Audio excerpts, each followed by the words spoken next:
ଜାଣିଛନ୍ତି ଫ୍ରେଣ୍ଡ ମାନେ, ଆଜି ମୁଁ ଯେତେବେଳେ ରୋଷେଇ କରିବାକୁ ଯାଉଥିଲି, ମୁଁ ଚାଉଳ ନେବା ଟାଇମ୍ରେ ଭାତ ହାଣ୍ଡିରେ ପକାଇବାକୁ ବାପା କହିଲେ ସେଇଥିରୁ ମୁଠାଇ କାଢ଼ି ରଖୁନୁ। ମୁଁ କହିଲି କ'ଣ ପାଇଁ ନା, ତୁ ମୁଠାଇ କାଢ଼ିକି ରଖ। ମୁଁ ଆସି ବାପାଙ୍କୁ ପଚାରିଲି, ଚାଉଳ ପକାଇ ଦେଇ ଆସିଲି, ମୁଠାଇ କାଢ଼ି ନଥିଲି, ମୁଁ ଜାଣିନି ସେସବୁ ନା।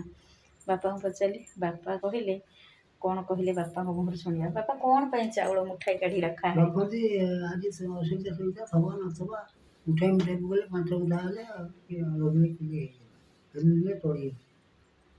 ଏଇଟା କ'ଣ ଆଗରୁ କରନ୍ତି ଏମିତି? ହାଁ, ଓହୋ, ବୋଉ ଥିଲାବେଳେ ଏମିତି କରନ୍ତି? ମୁଁ ସେ କହିଲି କ'ଣ ପାଇଁ ଆଉ ମୁଠାଇ ମୁଠାଇ ରଖନ୍ତି, ମୁଠାଇ ଚାଉଳ ରଖିବ ସେ କ'ଣ ହବ।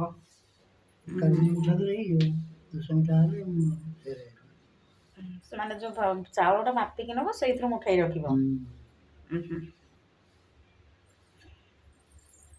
ଓହୋ, ମୁଁ କହିଲି ଆଉ ଗୋଟେ କ'ଣ ଅଛି ବୋଲି, ଏମିତି ତ ନଥିବ ସେଇଥିରୁ ଆଣି ରୋଷେଇ କରିବା ଆଉ ନା।